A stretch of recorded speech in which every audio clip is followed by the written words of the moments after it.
Really, there was nothing that wasn't a challenge in the beginning. We thought we could just go for it and people would want it. It was a big risk, but it paid off. This is Jessica Rolfe, co-founder and CEO of Loveverys, a company specialized in toys designed to complement children's developmental windows as they age. After discovering a doctoral thesis written on infant brain development in June 2010, Jessica and her friend Rod were inspired to start a toy company centered around early development. If you've just had a baby or have purchased a baby gift in the past few years, you've probably come across a Loveverys play kit. My deep interest in early childhood development happened when I had my first baby because I really wanted the very best for him. But there's not a whole lot of information for parents. And so I just thought about it and I was like, how could I make this a more universal experience for families? And that's when I started dreaming about building this vision for Loveverys. Want to turn the page? Yeah. The global kids activity subscription box market is valued today at nearly $9 billion and is on track to reach $20 billion by the end of 2030. With this model, Loveverys' goal is not only to harness and enhance a child's developmental windows in regular intervals, but also translate to parents what is happening with their child's development along the way. From the very beginning, we never thought of it as just a toy company. We thought of it as this platform that was going to help parents and children both work on early childhood together.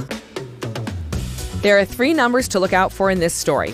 $2 million, the seed funding raised from friends, family, and investors. $226 million, Loveverys' revenue for 2023. And over 350,000, the number of Loveverys active subscribers today. Here's how 2 friends reimagined children's toys and revolutionized playtime. This is Founder Effect.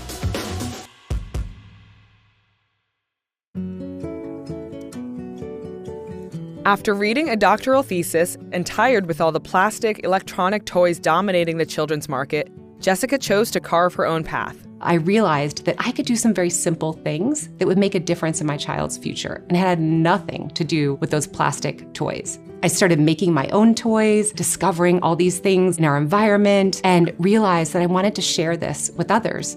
No stranger to starting companies, Jessica had previously co-founded organic baby food brand Happy Family in 2005 and the nonprofit Climate Collaborative in 2017. After Happy Family was sold, Jessica reached out to her friend Rod in June 2014 about starting a new company. Rod and I have known each other for over 20 years. He is my best friend's husband. I was already interested in early childhood just because I was really interested in being a good dad and being involved in my kids' lives. Jessica and I had known each other for such a long time. It was pretty organic when we started talking about this idea. And he said, I get this. This is a big vision. And said, let's co-found this company. We decided to split the company 50-50. I would be the CEO, he would be the president. From there, Loveverys really became real. Jessica and Rod founded Loveverys in March 2015. For seed funding, they raised $2 million from friends, family, and early investors. We found that we needed to raise $2 million in financing, and they came from Happy Family. Some came from our new network. We were going out to people who we knew largely. They were writing checks of $25,000, $50,000 primarily. And it was really more of a personal sell, and it was on an idea. And that was basically to fund us getting to market. Jessica and Rod hired 3 employees to help get the company started and create prototypes. Really, there was nothing that wasn't a challenge in the beginning. Getting the product right was probably the very hardest thing, and taking the time that we needed to make sure that we were at the right place to go to purchase order. For creating the initial play kits, Jessica and Rod consulted many academics, researchers, and practitioners and drew from many different inspirations. There's a lot of different philosophies that you can use to approach early learning. We wanted to bring in the best of all of them. And one of them that inspired us, because it had a lot of physical tools and learning tools, was the Montessori method. There's a lot around independence, discovery, and really natural materials that we found really appealing about the Montessori method.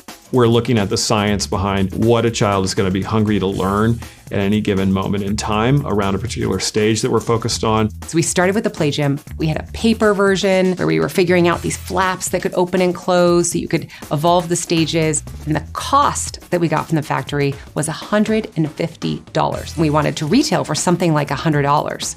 So there was no way we were going to get to product market fit. We continued to iterate, we continued to evolve the product, and we got to a better manufacturer and got to a cost that made sense.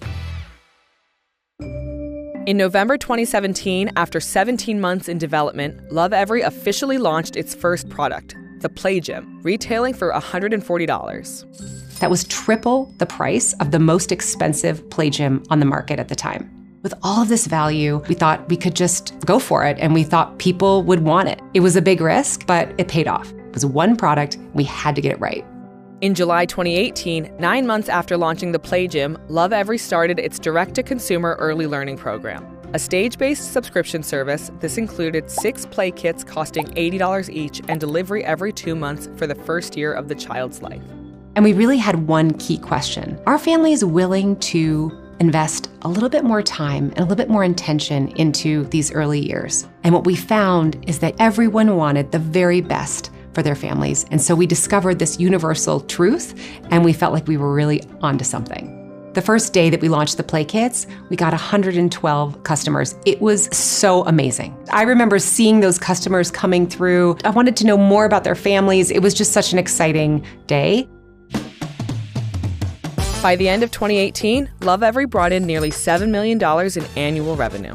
In May 2019, Lovevery extended its early learning program by a year and launched 4 additional play kits to include 1-year-olds as well. These were priced at $120 each and delivered every 3 months.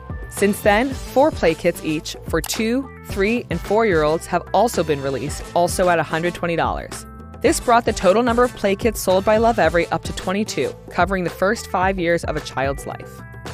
Lovevery successfully completed its Series A funding in 2018, Series B in 2019, and Series C in 2021, raising $132 million total. In 2021, we were actively building relationships with a lot of big institutionals when we ultimately did a $100 million round that was led by the Chernin Group. I think that was a well-run process because of everything we learned before. And also, at that point, we were quite a bit more sophisticated in terms of the way in which we were instrumenting the business and using data to drive the business, which is just something that big institutional investors want to see. Lovevery's Play Kits program is only direct-to-consumer, but some of its products can be purchased individually from wholesalers like Amazon, Target, and Babylist. These include, among others, the $15 Tricky Topics books and the $90 block set. Half of our customers say that they heard about Lovevery through a friend. So this is really a business that is driven by word of mouth and recognition and that one-to-one recommendation from families. Today, Lovevery's products are designed in Boise, Idaho, and manufactured out of a network of suppliers in Asia. One of its products, the Slide and Seek Ball Run, was recalled in 2023 due to wooden knobs breaking off during shipping. Well, of course, we put children's safety first. Everything we do here has to be your top priority in this business. And so when we heard about this mistake, which was driven by a packaging error in our warehouse, we immediately reached out to the Consumer Product Safety Commission and started working with them. The good news is we got ahead of it and there were no serious injuries involved. In the past few years, revenue has grown steadily for Lovevery. However, despite ending 2023 with $226 million, the company says it is not currently profitable. Profitability is going to come for us with scale and growth. And one of the most important things that we're doing to get there is to not change the quality of the product for consumers. So there's a lot that we can do around efficiencies, around shipping and logistics, and we're making all of those changes, but we're not changing the core fundamental value proposition for our customers. We got a lot of pressure from investors to find ways to cheapen our product so that we could get more margin, make the business more profitable. We have instead focused on finding ways to take costs out of our structure that don't affect the products at all, because we care deeply about our customers and children just in general having a great experience with our products, a safe experience with our products. That's just our top priority.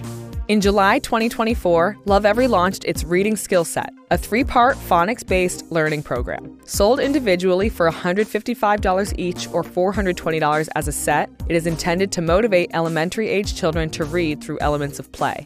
We've made really dynamic, engaging books with photography of children, of families, of customers of ours, and these engaging stories really help inspire a love of reading. It's joyful and playful, so children can remain confident throughout the whole process of learning to read. So they learn to read through games and play, and then practice with the books. Looking ahead, Lovevery is considering integrating technology into their products beyond their current mobile app for parents. If you look at children deep into elementary school, they're using screens for learning all the time. Will we never ever have anything screen-based for Lovevery customers down the line? I think it remains a question to be answered, but for now, we're mostly focused on using tech to help parents more than kids.